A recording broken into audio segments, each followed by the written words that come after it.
You're listening to the Huddle Up Podcast with Chad Jensen and Zack Kelberman. Join Broncos Country's deep divers at milehighhuddle.com and sound off. And now it's time to drop some knowledge.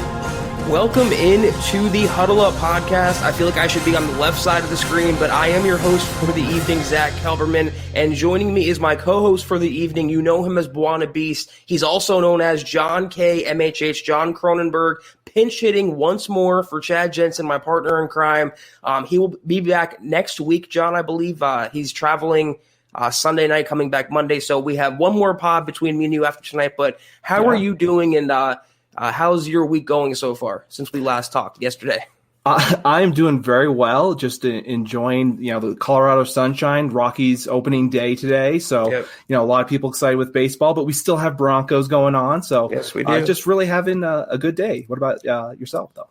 I'm having a decent day. I hate April Fools so much. It shouldn't even be a holiday to me. It's a manufactured day. I mean, anyone can play a prank on any given day. Anyone can lie on any given day. I've never liked this holiday, but anyone's out there who's not celebrating, if you can even celebrate April Fools, we're happy to have you in with us tonight, and thank you for joining us. We are really quickly going to get to the Super Chats, John, that we missed from, what was it, Monday now? The Monday's podcast? There's a few here and there, so we're going to get to those. Let's get first to Alex Sims here, who says, you think Netani Muti plays and they put Graham Glasgow at center. What do you think about that? Well, they have a center in Cushenberry, and he played every single solitary offensive snap in 2020. I think he played pretty well. He was up and down. He had his weak points at times, but I think Cushenberry overall was a passable starter who's only getting better in a Munchak system. I'm keeping Glasgow where he is. They signed him to be a guard, not a center. They're paying him a lot of money, and they're hoping he takes a bigger leap this season now that he's fully healthy. And Muti, though, he's a good guy to have in your back pocket. I don't think he's ready, John, to start right now. He looked amazing in his spot duty last year, but he's still developing. He's still an injury risk. The Broncos have to kind of massage that, and he's growing as a player. So for right now, the starters at center and guard, right guard, are Cushenberry and Graham Glasgow until further notice. Yeah, I agree with you there. It'd be a huge setback, I think, if the Broncos were to move Glasgow to center. I mean, that's essentially giving up on Cushenberry after 1 year. Right. That's a huge setback for a third-round pick, especially. That's a premium round. That's day 2. I just don't see it happening. And at this point, Glasgow, he had a rough year last year. He had the bug last year. He had injuries. So we'll see how he develops this year, especially. But I think the roster for the line is going to stay the same, except for adding Juwan James in there. Maybe. We don't know yet for sure. Maybe Juwan James. But the thing about Muti real quick is Dalton Reisner, for as great as he was as a rookie and as great as he can be as a pro, he was kind of disappointing last year. He regressed just a little bit. So having Muti as guard and not flipping him to center, not giving him the DeMarcus Walker treatment, forcing him to learn 2 positions, keep him at guard, and that way if Glasgow gets hurt again, or if he underperforms, you have him at right guard, or if Reisner gets hurt, or if he underperforms this coming season, you have him at left guard. So I'm with you. I think everything stays the same, and they have their returning 5 starters, including Juwan James, back on the OL. Gotta love the flexibility that has added, though, with Muti being available. Let's get to the next super here. We got just Christian Garris coming on here saying, let him hate. Let him hate. We agree with you. Appreciate that super chat. Sorry we missed you the other day. Also have another one coming in here from Jess C13, who's saying, big year for Sutton. Let's go. Let's get that up there.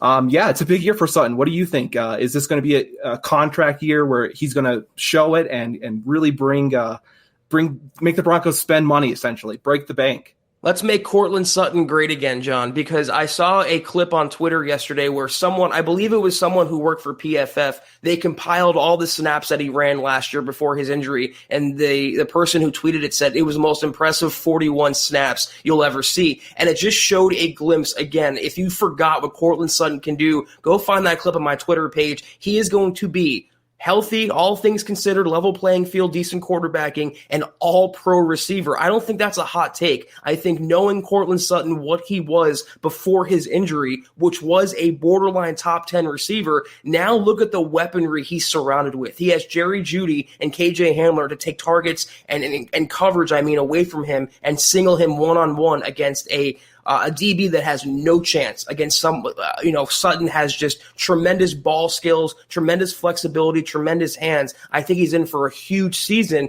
And again, having those weapons around him, Jeudy, Hamler, Tim Patrick, Melvin Gordon even, Noah Fant, Albert O. How do you stop them all? And this will be nothing but good news for Courtland Sutton, who, John, he never had the supporting cast in his first couple of years in the NFL. He was doing it all on his own with bad quarterback play. He was bailing out his quarterbacks. He won't have to worry about that this year, hopefully, and he'll be able to just ball healthy, unrestrained, and going back to an all-star level. I agree with you there. I think the other weapons are really going to open the game for him. He's not going to have that double coverage where he's going to have to make these spectacular catches anymore because it's going to be easy for him. He's just going to have to go up. It's instead of being a 50-50 ball, makes them 70-30. So I love having him add to the roster, definitely. We got Ben Dover coming in here with a question from yesterday, $4.99 super. Atlanta restructured Ryan's contract, and they won't trade their pick to Carolina since they're rivals. Paton can trade up if his guy is available. Do you agree with that? Well, we don't know who his guy is, and based on probability, there's going to be one quarterback that makes it to number 4 because the Niners are going to take either Mac Jones, Trey Lance, or Fields. You're going to have one of those guys slip to the Falcons pick. I'm still of the mind, John, and I said this yesterday to Chad on the Huddle Up podcast for Wednesday, that I don't believe Paton will move up for a quarterback in this year's draft. I believe if a quarterback falls to him at number 9, he would consider it, but we have no idea what he thinks about this draft class. We have no idea what he thinks about Fields or Mac Jones or Wilson or Trevor Lawrence. If his guy is there, whoever that may be at number 9, I can see him debating it. I just personally do not see him sacrificing the capital for an unproven quarterback, whoever that may be at number 4.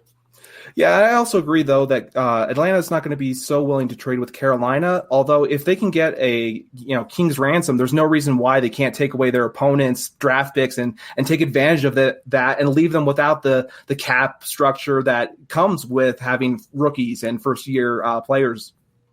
Well, here's the thing. Why is everyone assuming the Falcons are going to trade out of that pick like it's a guarantee? They can stay put and get a premium player at a position of need. They can take a receiver. They can take an offensive tackle. They can take a defensive player. They can take whoever the hell they want. And if they're smart, regardless of Matt Ryan's contract, I know they're tied to him for a couple more years, but you want to have his successor in the building. Preferably, I would think so. You have a new offensive mind there in Atlanta, Arthur Smith, the former Titans OC, Terry Fontenot, who Broncos fans know all too well. He was a GM finalist who lost to George Paton. He's running things in Atlanta now. So I'd like to think between the two of them, quarterback should not be off the table, and a trade down is hardly a guarantee at number 4.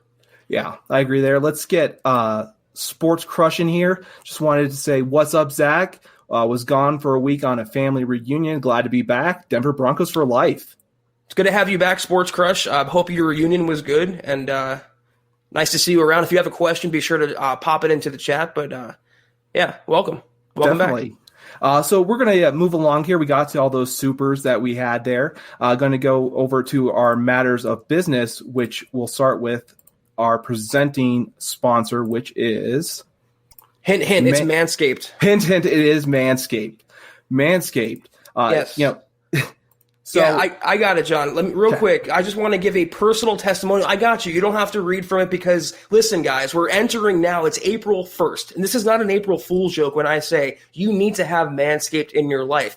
The weather is warming up. Things are opening up. It was opening day in the MLB today. Fans are in the stands. Fans are going to be out and about. We're getting into spring and summer now. Manscaped, everything you see on your screen right there, from the toner to the conditioner to the lawnmower to the weed whacker, I'm holding the lawnmower right now. And why I'm telling you this, because last night before I went to the gym, I actually used this, not down below where you think it would be used, but right on my arms, on the side of my arms, on my neck, on my on my upper back. You can use it anywhere. So regardless, if you want to feel good about yourself, look better, smell better, just overall exist better, no matter the product, Manscaped Performance Package, John, is the way to go. For sure. Definitely, and they help 2 million men all over the world. So make sure you take advantage. Go on over to manscaped.com and use the huddle code word huddle. Get 20% off all their products, and treat yourself. Treat to that new.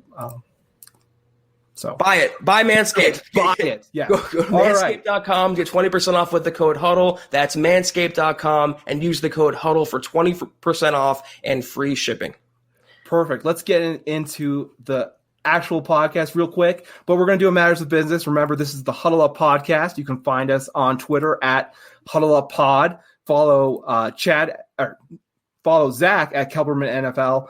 I'm filling in for Chad, and you can follow me at John KMHH. A little bit all over the place, finding my way, and follow the at Mile High Huddle. Go to Facebook, become a supporter at facebook.com/Mile High Huddle. You can get access to great content like the Kelberman's Corner and Trickle Zone.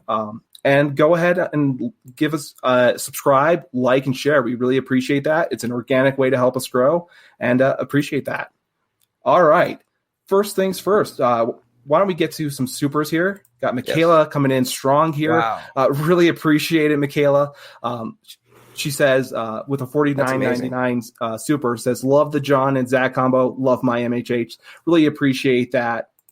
And Michaela, we someone in the chat actually coined a nickname for you, because we have the queen of the pod, that's Christy. We have the princess, that's Poppy. We're going to call you, Michaela, the Duchess of the MHH, the Huddle Up Podcast. So all seriousness, thank you so much for your generosity, your support. You have come on so strong the last couple months, and it blows us away. Whether it's me and John, me and Chad, John and Chad, no matter the combination, we definitely appreciate your support. So, Michaela, thank you so much.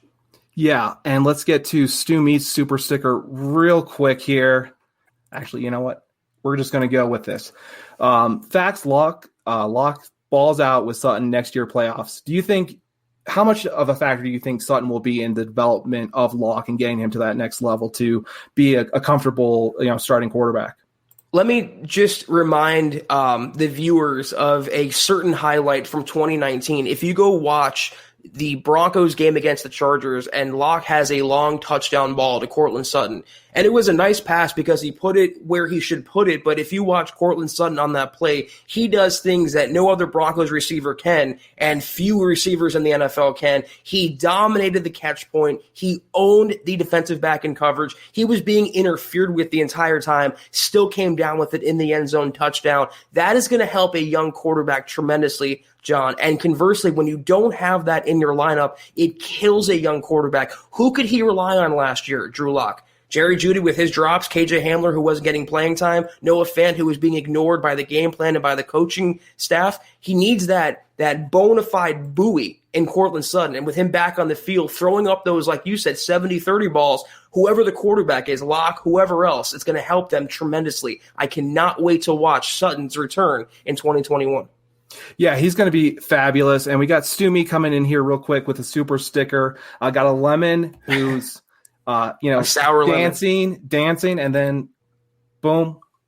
I think it's Juwan James. I think that's a coming out party kind of thing. So definitely appreciate that, Stumi. One more thing, we got Fat Cats coming in here. No questions, no comments, just support. Priest and Beast, really do appreciate that. Fat Cats, you're always in here giving us support. Do also want to give a shout out to Cobra Commander. I know he's in Germany right now, serving the country, and I know he's having a little bit of a rough time, so he's trying to get some transfer. Hopefully he gets back to the stateside soon. And we appreciate your support wholeheartedly. Thank you for everything you've done. We hope to see you back safe and sound very soon. Yep. So perfect. Why don't you lead us off with one of your articles that you were talking about today with Sam Darnold? Well, here's the thing, because Broncos country is in a tiff after Daniel Jeremiah hinted or opined that the Broncos should send a non-first-round pick to the Jets for Sam Darnold, meaning a second or a third. Well, that's picked up some buzz in the Broncos sphere and the Twitter sphere and the rumor mill. Sam Darnold suddenly became a hot name tied to the Broncos because, John, it's only a matter of time before that domino does drop and they pick up a quarterback.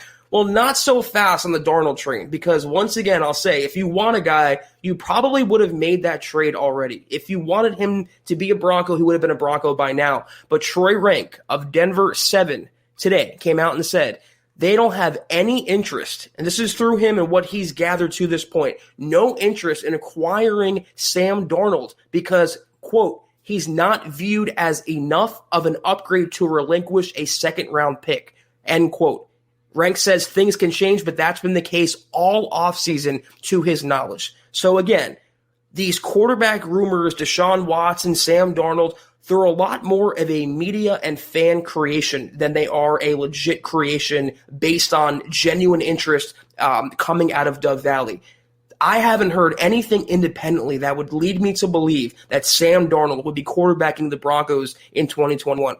It doesn't make any sense to me, John. We went over this on KK. You have a Sam Darnold on the roster already. His name is Drew Lock. You already have a quarterback who you're invested in and you're developing, and you've seen the glimpses and the flashes of brilliance.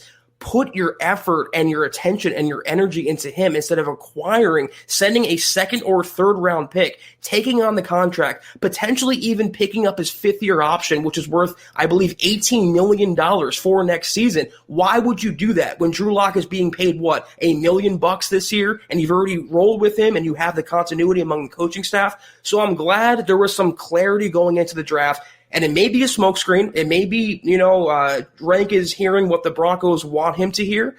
But based on what I've heard and based on the indications so far, Sam Darnold, I believe, is increasingly unlikely to don orange and blue this season.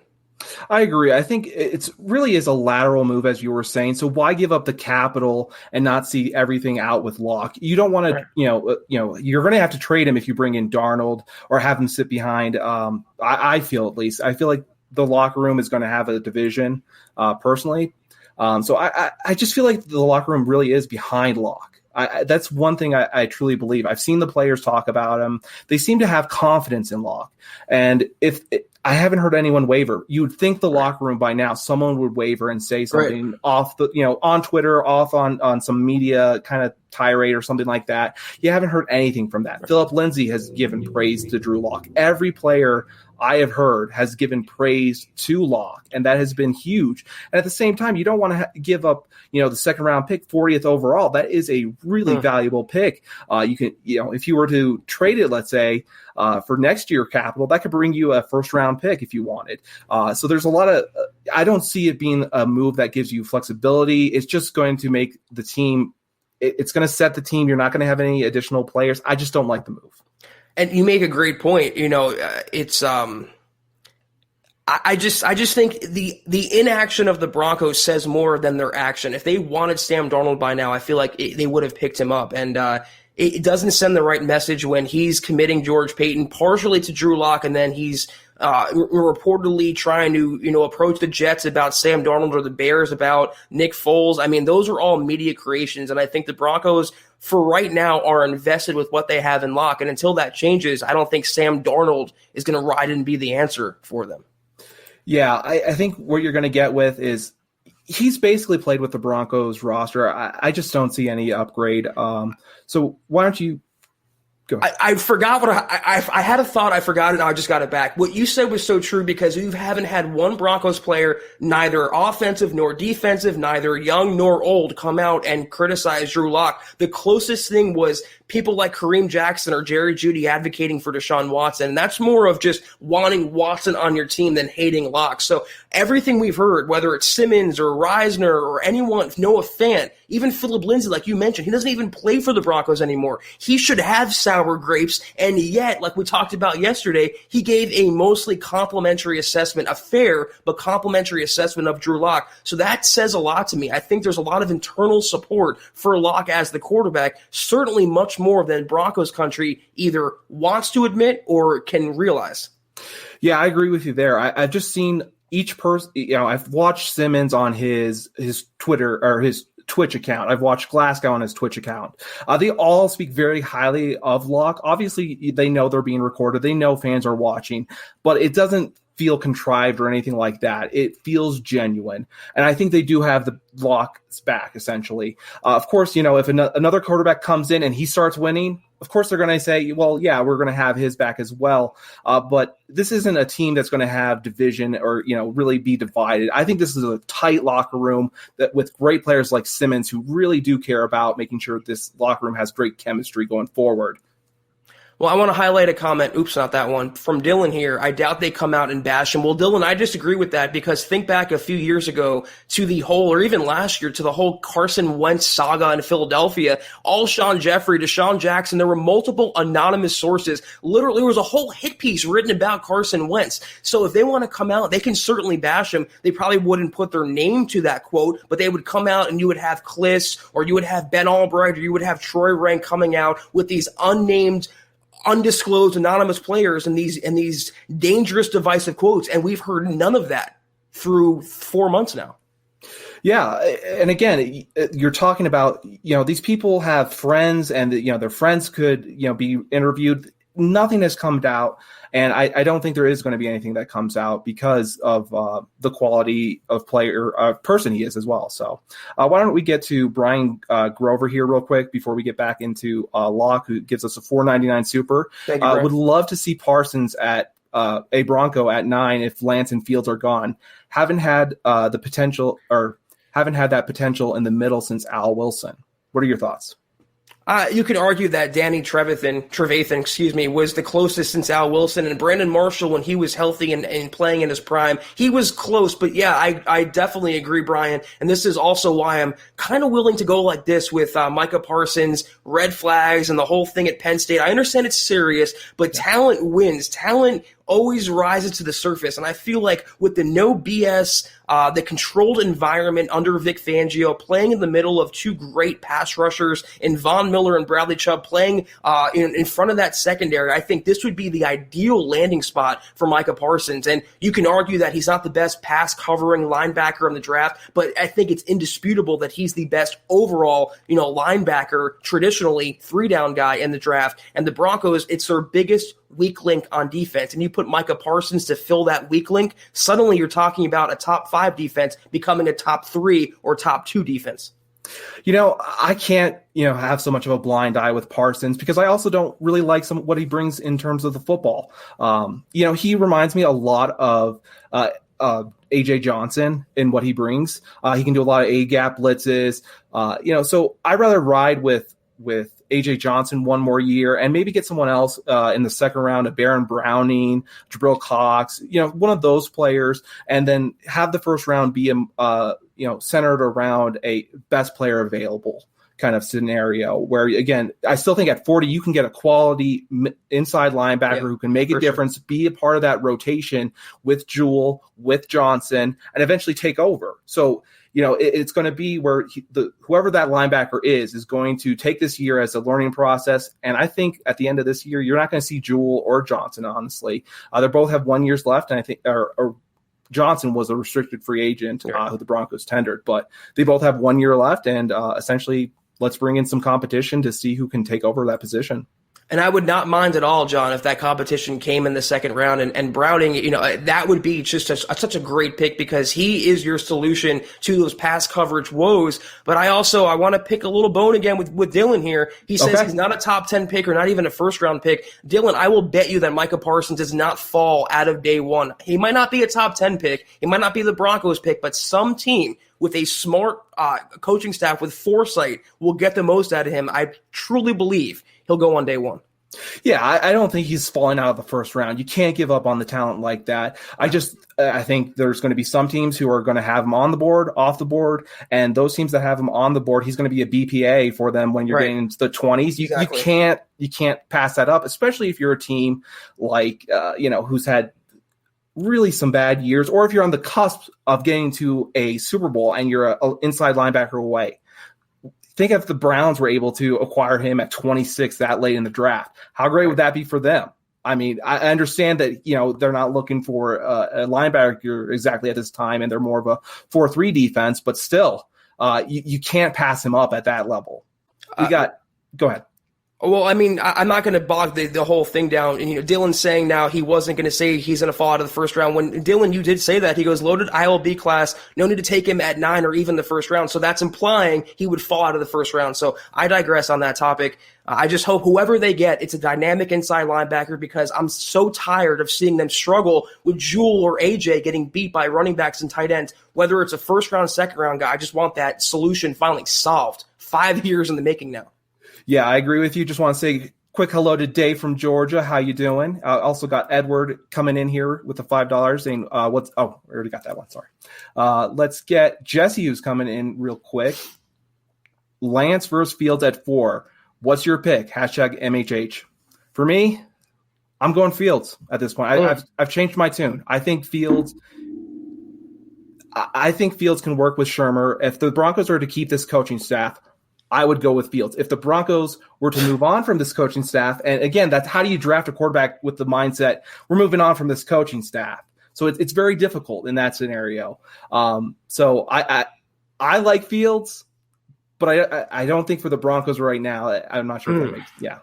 I know I'm going against the grain like usual, but I just really prefer Trey Lance as a long-term prospect as opposed to Fields. I think Fields will be the better quarterback initially, but I believe overall going forward with the right coaching staff, I think that's the only caveat here. You put Trey Lance, again, with the Shanahans or the LaFleurs or the Andy Reids, hypothetically, I think he can be a top 5, top 10 quarterback, and I just think his ceiling is worth betting on over someone like Justin Fields. But I don't think you can go wrong. If you need a quarterback and you have one of those guys fall in your lap, they're both dual threat guys. They're both kind of quarterbacks of the future. So if you have conviction and if you have the right coaching system in place, go with God. Yeah, exactly. I got in the shop with Willie, his channels, he's going to get his channel up and running soon. So be on the watch out for that. He's just saying, John, what's up, my man? And also, I suppose to you too, as well, Zach. Thanks, Willie. So, good to see you. Appreciate that. We got a super sticker from Muhammad. I'm sorry I'm not able to pull it up when we're going live here. It's just a difference between being in the back versus being live. So tell us, what super sticker. I'm hoping it's a lemon or something. Appreciate it, though. $5. Really do appreciate that. It's a lemon. It's sour lemon. Okay, so this is the mailbag. Make sure you get in your questions. Got another super here from Jake King. If we're at pick at 9, if we pick at 9, is there anyone y'all could see us trading back up for late in the first round? So trading back up in the first round, I don't see it really happening with a pick at 40, but if you want to move up from 40 into the first round for that 5th-year option, I could see it happening for a corner that you want to be that staple moving forward. Whoever that is, if you want to take a risk on Fairley with his back issues, all for that. If you want to take a risk on, Molden, whoever it may be, right. Take that corner though, and get him while you can, and get that 5th-year option, because you see when you don't have that 5th-year option, you're going to have to pay. It's going to be expensive for those corners, especially if they develop.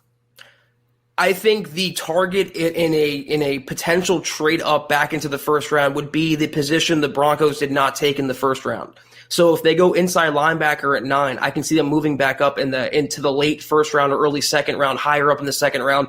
If Farley falls, I advocated for this, moving back in the first round, getting someone like JOK, let's say at 15, and using the added capital that you pick up to move back up for someone like Caleb Farley if he fell. So that's where I would go. And I think George Paton would be more open, and way more comfortable trading back up into the late first or early second as opposed to moving up from 9 to 4. You're talking about a second-round pick versus multiple first-round picks. And I think that can be an easier pill to swallow for someone like George Paton. So whoever they don't get at number 9 or in the first round, I think the position of needs, John, are pretty clear. Inside linebacker, cornerback, safety, offensive tackle, whatever combination of those two positions, I can see George Paton making those day 1 or day 1 and 2 priorities.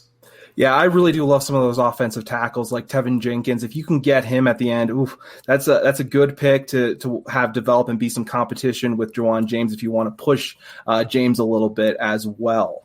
Push him off the roster. That's what you mean. Yeah. Well, I mean, we'll see. You can get out of the deal, next year. It makes sense to get out of it, and you can do that. So, we got CC coming in here though, saying I think you can still trade back and acquire Parsons. Probably. And that's definitely an option. And we got Bobby Vincent coming in here saying, thank God, no to Darnold.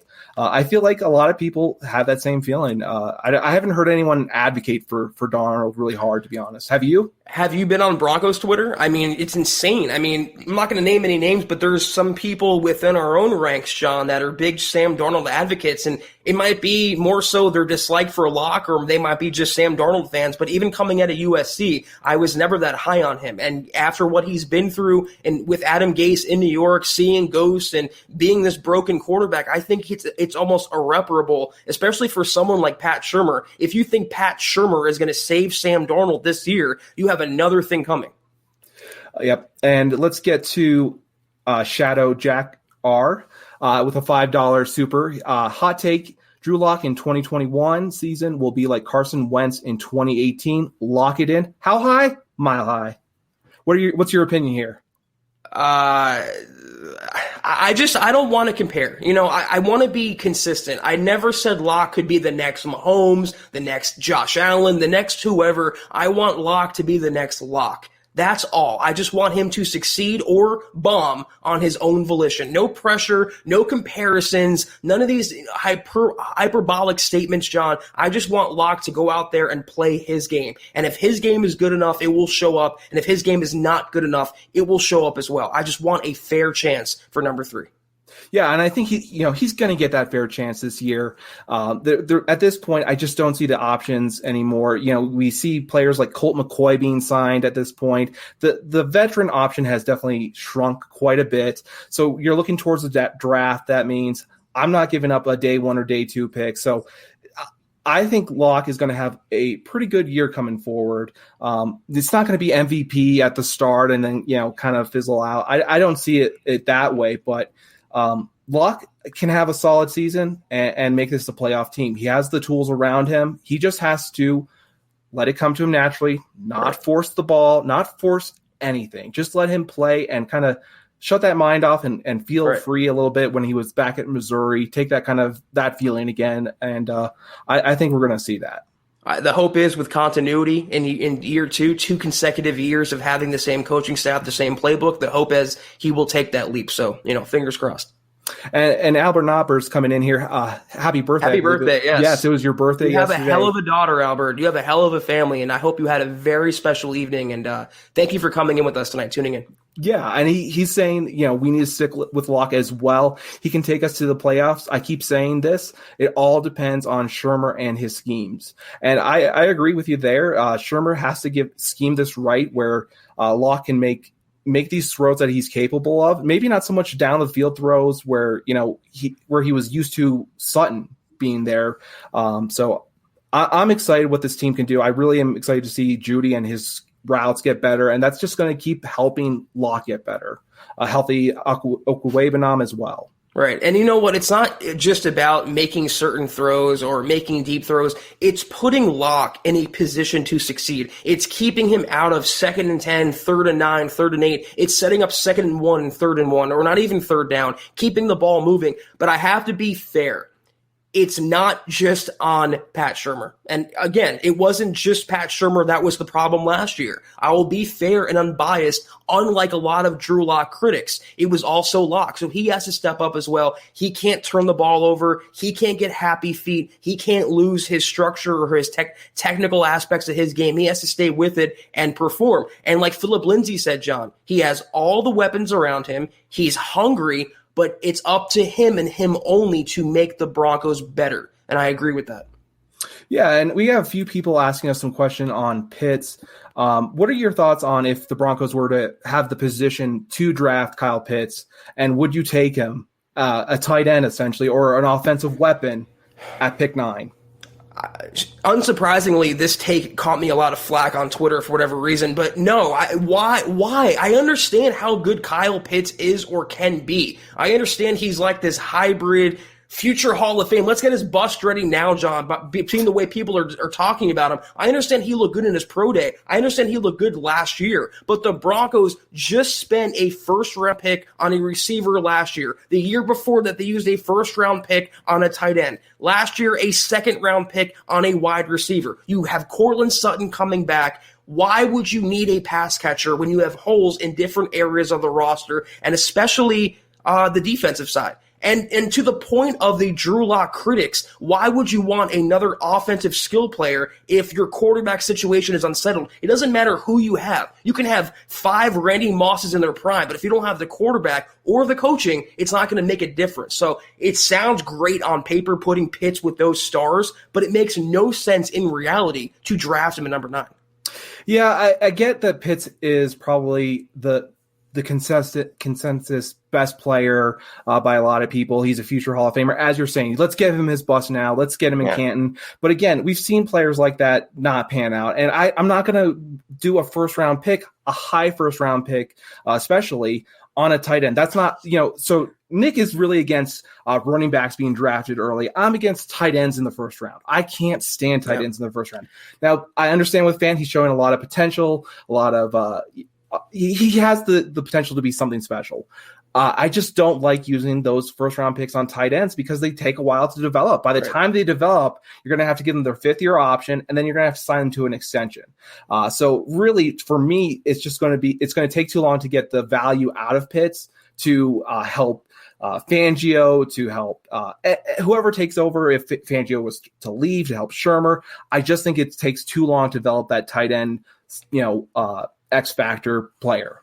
I mean, and you just used, to your point, it takes tight ends a while to develop, and it's true. It's such a hard position to translate from college to the pros. But you just invested a first-rounder in a tight end a couple years ago, and worse than that is you don't even utilize him, as Contender View says in the comments there. Pat Shurmur went away from the guy multiple times last year. Noah Fant is a potential and perennial all-pro or Pro Bowl tight end. Why would you want to stack that position when you already have a potential Pro Bowl guy? You never know what he could be. It reminds me of the Sam Darnold talk, John. If you already have a certain type of quarterback, why would you add the same type of quarterback? If you already have a first-round potentially great tight end, why would you add another first-round potentially great tight end? It makes zero sense to me. Zero.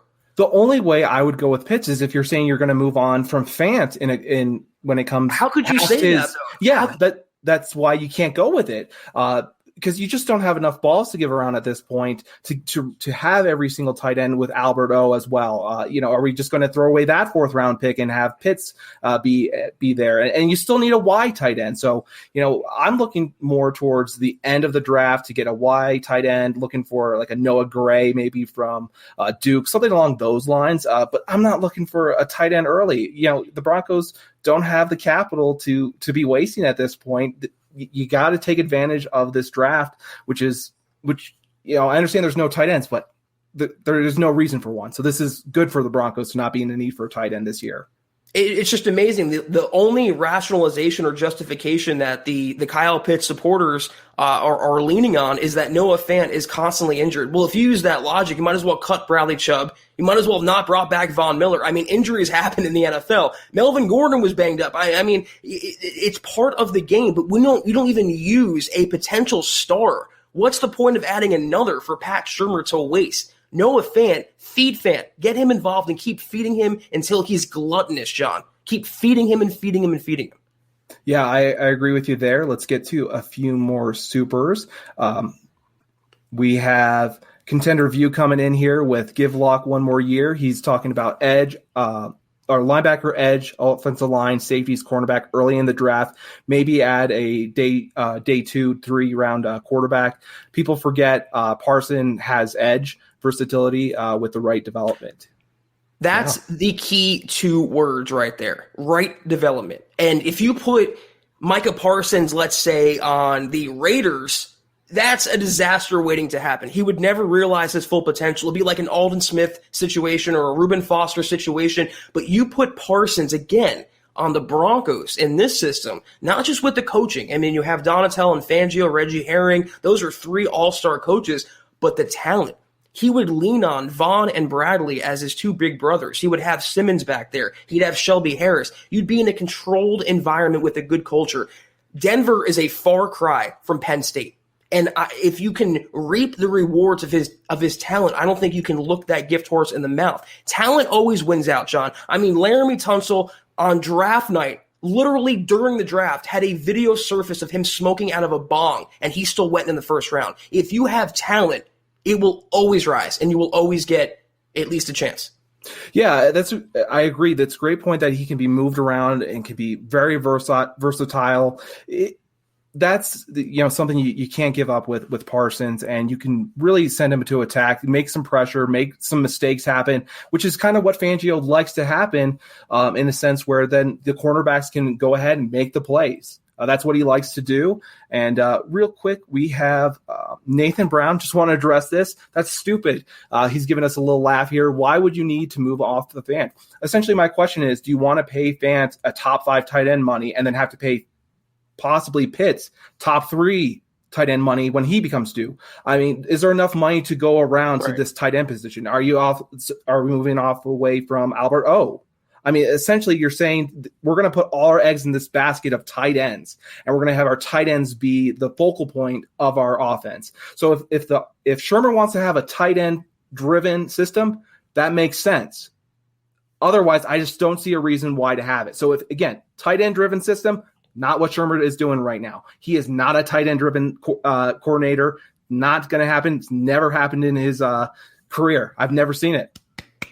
I wanted to make that point. That's genuine clapping because I wanted to make that point. Pat Shurmur does not utilize more than one tight end. We all said that last year. It's why Noah Fant even disappeared sometimes. But to your point, John, you talk about Fant's contract, Albert O's contract. How about Cortland Sutton's contract? How about in a few years, Jerry Jeudy's contract? You can't keep stacking the positions of pass catcher then kicking the can down the road. You have to diversify. You can't have all-stars at every spot. But for right now, when your pass catchers are consistent of Cortland Sutton, Jerry Jeudy, KJ Hamler, Tim Patrick, Noah Fant, and Albert O, you're fine. And you have Melvin Gordon as the running back. You're fine. Get a defensive player at number 9 and move on. Kyle Pitts is a dream and a dumb one.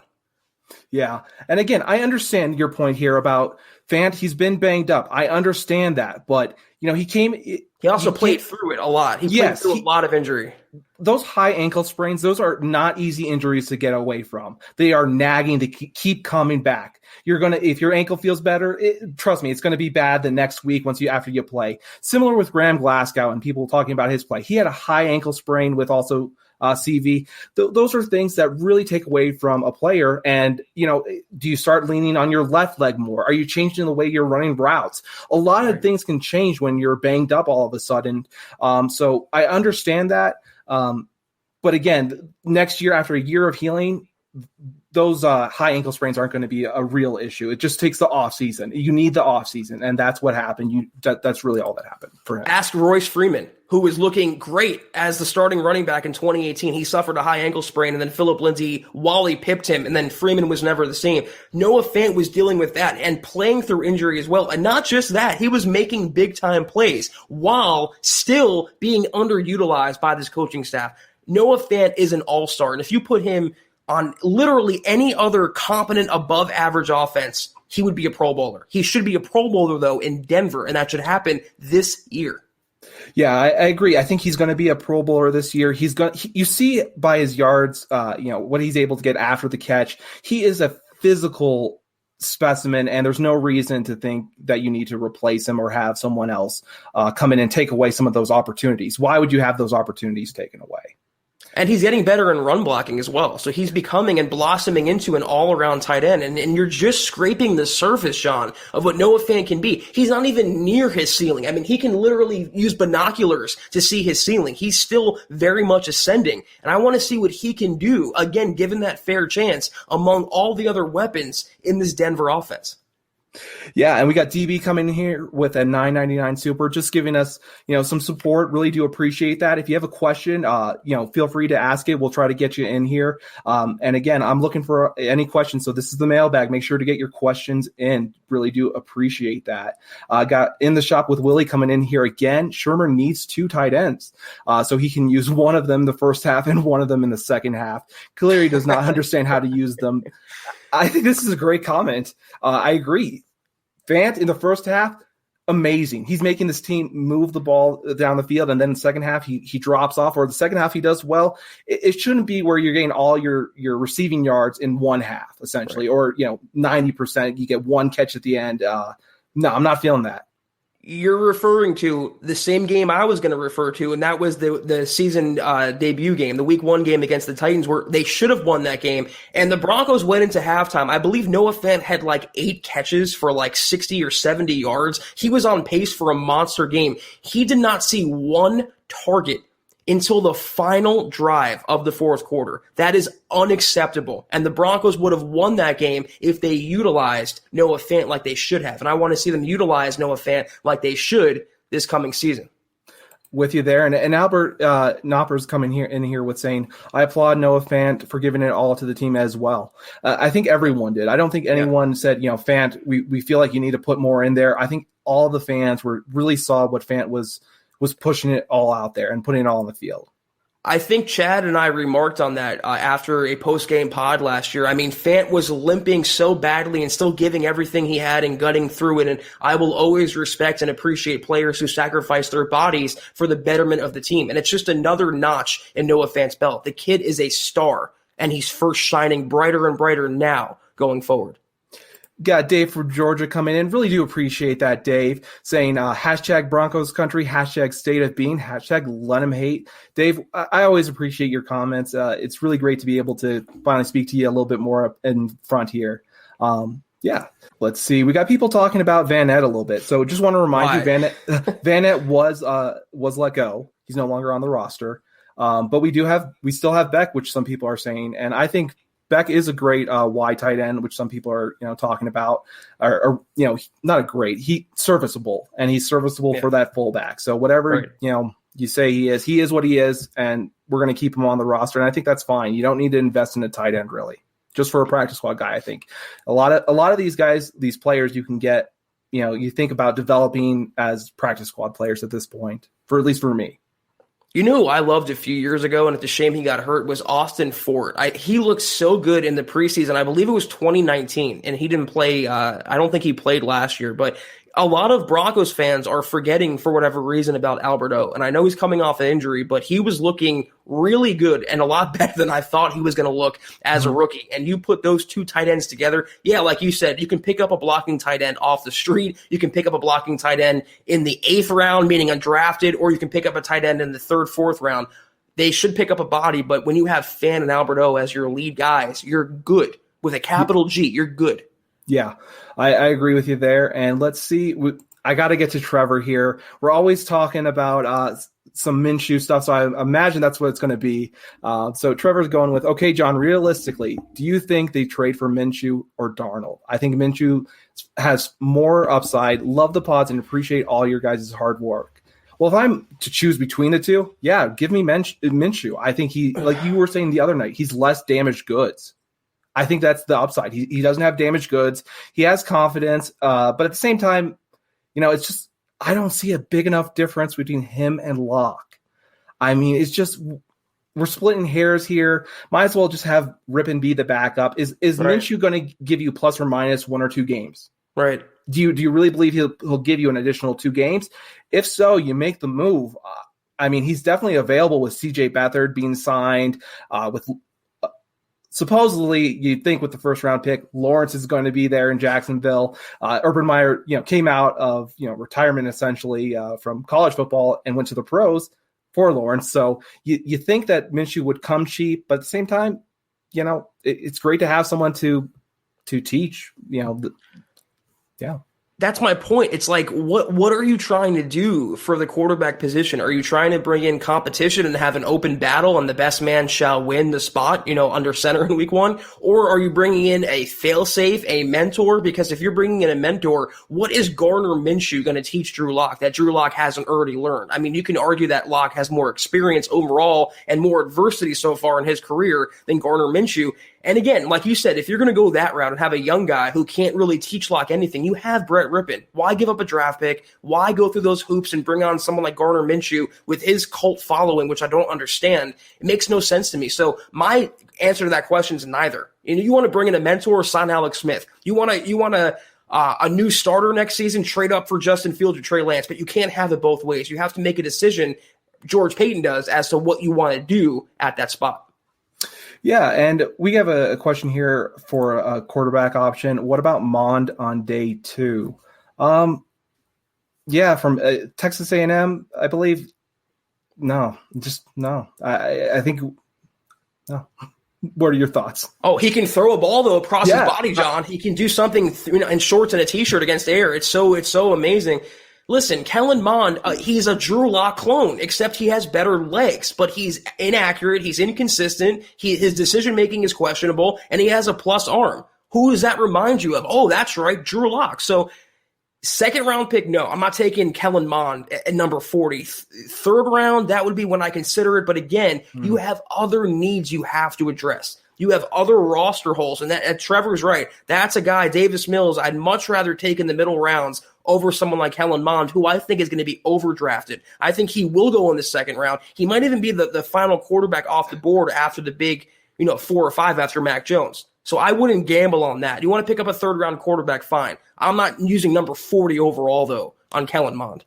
And I still think there's too many great players, valuable players at 71, where if you don't go with the cornerback, you can find someone like Trill Williams from Syracuse in the third round, Keith Taylor possibly from Washington, if you're looking for a nickel to compete with, going forward with Bosby and a few other players. I got Dave from Georgia hopping back in here. We're already at 50 minutes. I did not notice that. We have the 10-minute warning right now. Yeah. We have Dave from Georgia coming in here saying, does Freeman stick around another year or do we draft another running back? # Denver Broncos for life. That's a good question because, did they bring in Mike Boone to replace Lindsey or replace Freeman? Because he's not replacing Melvin Gordon. That's number one. He is the incumbent. I mean, he has experience in the coaching staff, in the system, but what does he really do? To me, Royce is a jag. He doesn't really do anything overly well. So if you want to replace that, you can find a running back in the 7th round, the 6th round, the 5th round. You don't have to use a first rounder on someone like Najee Harris.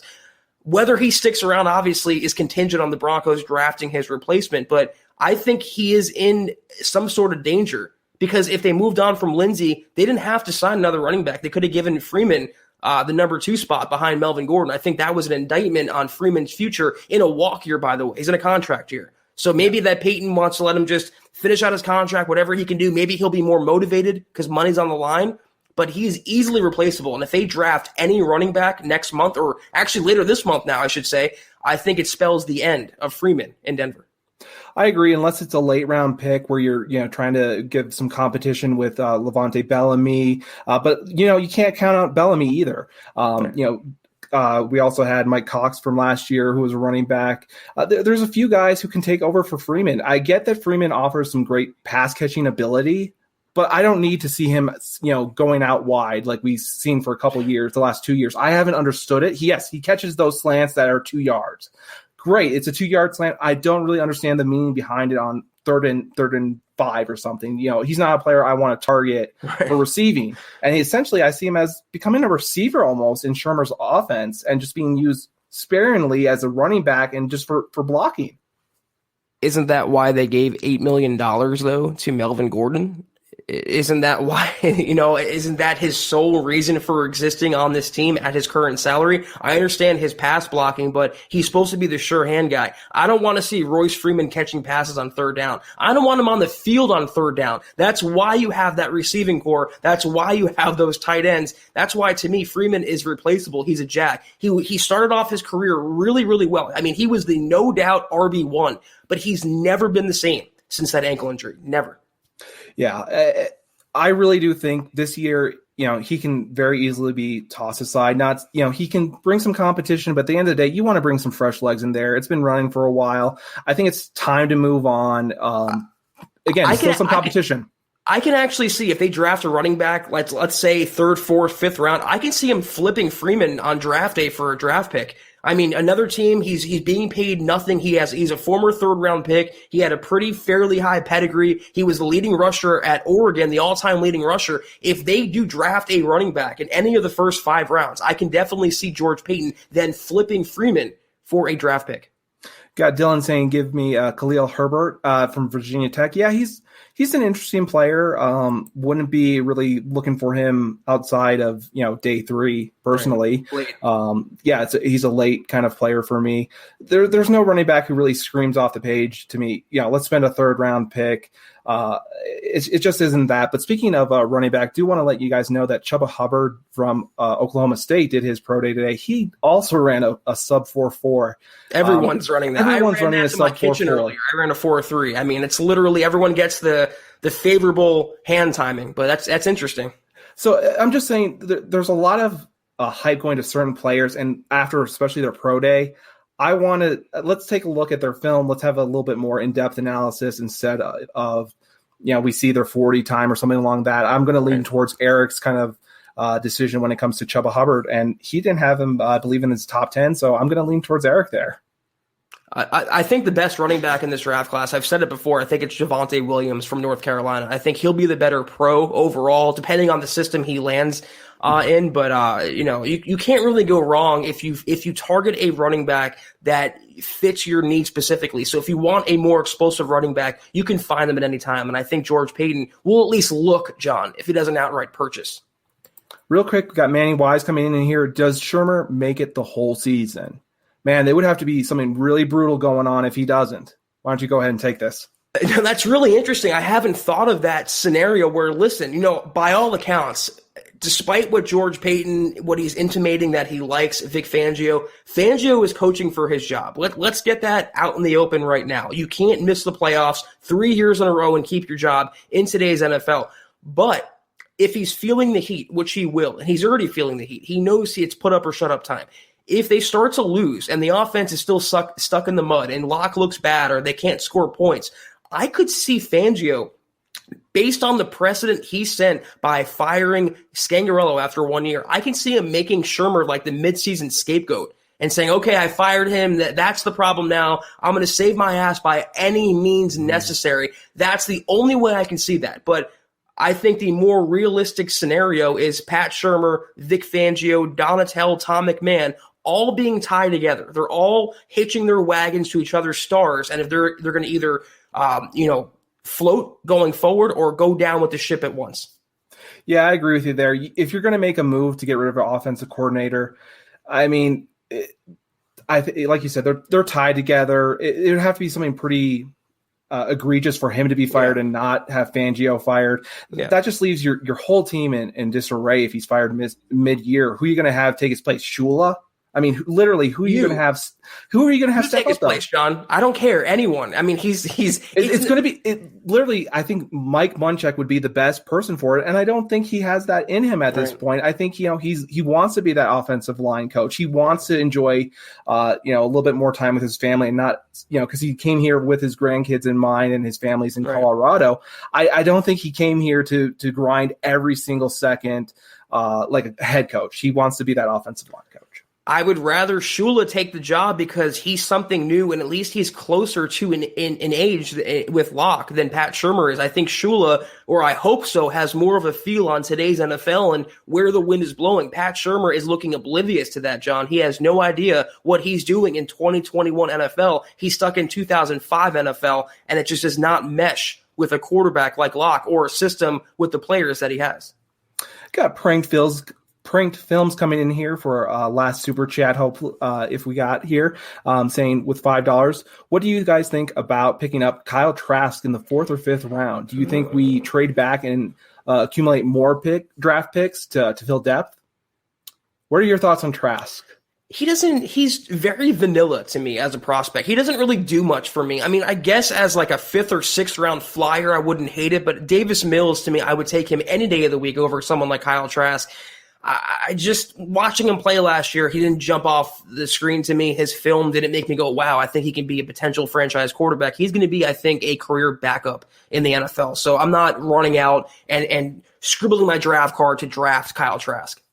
Yeah, I agree with you there. It just isn't someone you want to give up that capital for. I would be fine if you brought him in as, again, practice squad potential player, can sit and learn a little bit, and maybe you can see what he develops if he has some tools that can develop. But I just don't see any.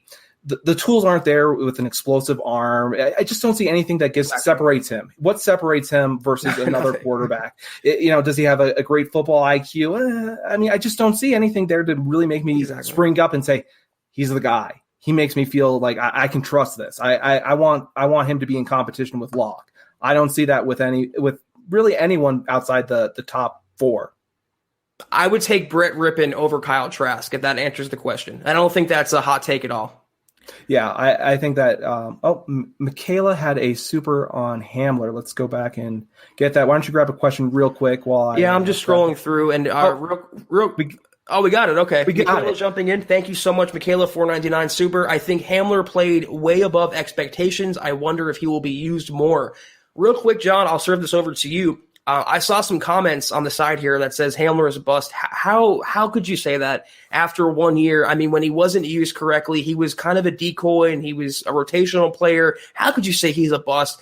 You put him on literally even the Panthers offense with Joe Brady. He would be a gadget, explosive playmaker. And the Broncos, last year they should, whether it was Noah Fant, Jerry Jeudy, Hamler, Phillip Lindsay, Pat Shurmur did not utilize his weapons. And I think Hamler, if he's utilized correctly, John, he can be that Deshaun Jackson type. He can be that very, very poor man's version of Tyreek Hill. And you pair that explosiveness, and you pair that potential with Cortland Sutton and the rest of them. I think that's just the cherry on top. So expectations, not 1,000-yard year, and I think he'll never be a wide receiver 1, John. He's always going to be, to me, a wide receiver 2, wide receiver 3. But you can get so much value out of him. And to use a second-round pick on him and then to not use him at all made zero sense to me. So expectation-wise, 800 yards, 600 to 800 yards and 6 to 8 touchdowns. I think that's fair for Hamler in year 2. Yeah, I agree with you. I don't think Hamler was a bust in any sense. When he was drafted, if you remember his pro day and I believe even the combine, he was injured with a hamstring injury. I think when you drafted him, people knew there was a nagging injury with that hamstring, especially with being unable to get into the locker room, in time, be able to get worked on that hamstring. I think a lot of, at least I was expecting him to be out. We kind of all thought that was going to happen. So at the beginning of the year, that's no concern for me. He definitely started to develop when it was coming on late in the year. And I think, again, 600 yards is perfect. And also he opens up a roster spot, in my opinion, for a better returner. Yes. And you're not using another receiver just for a returner. So you have another position spot. Yes. It's just opening up the offense. He's an offensive weapon, receiver, and your return specialist. That's huge. That's very valuable. That is why he was taken in the second round, to save an additional roster spot. Thank you. I hated the fact they have Deontay Spencer for literally one role. He does nothing on offense, and he's taken up a roster spot. And, he's not exactly Devin Hester or Dante Hall in his prime. He's okay. But you're also comparing him to Isaiah McKenzie, Jordan Taylor, and he's going to look a lot better in comparison. So yes, KJ Hamler, especially because, John, he's not your starter. You have Jeudy and Cortland Sutton. You don't have to worry about him getting injured. Put him on punt returns. Get some value out of him. But then again, what are the culprits responsible for that? Pat Shurmur and Tom McMahon. When you look at the source of the problem, it's not that surprising. I'm with you there 100%. And any other questions that you see here that came in last minute? No. If we have any more questions, guys, get them in, because we're over the hour mark now, and we're going to have to start winding it down in just 1 second. But we don't want to leave, as Chad says, anyone out in the cold. Yeah. What is it? The dust, the cold? Yeah, it's cold, kind of like that. Just real quick, want to get to a Twitch question here. Savage Boy Kev 02. Good question. Why are we not talking about Tyreek Cleveland? He gave me hope in week 17, and Jay's saying the same thing here. I hope with Tyreek Cleveland. Yeah, I mean he's a weapon that can be a returner as well and take away that necessary spot for a returner. He can also be a pass catching threat. Maybe he learns from Tim Patrick and take that next when Tim Patrick leaves, take that big body role to fill in for Tim Patrick down the line. I have an answer, and it's 2 words. You know what those 2 words are as to why they're not using Tyree Cleveland more? Pat Shurmur. Period. Yeah. I agree with you there. And with that being said, I think it's time for us to get out of here. I don't see any other super chats nagging here at the end. Do you? Willie says we missed one on I had a lock super. Okay. I don't know if we got that, but we'll have to scroll up. Let's see if we have any more questions. Savage Kev says, is Driscoll still on the team? If so, why? Yes, and the answer is I do not know. I think they feel the Broncos do that they have time to make a call on Jeff Driscoll, and when, not if, they bring in a quarterback, then they'll cut him loose. But, he does nothing he serves no purpose. He's like Nick Van Nett, just fat taking up the roster. But they cut Nick Van Nett. They haven't cut Driscoll yet. We'll have to see. I think it'll happen, but it's surprising that it hasn't to this point. Looking for Willie's super here.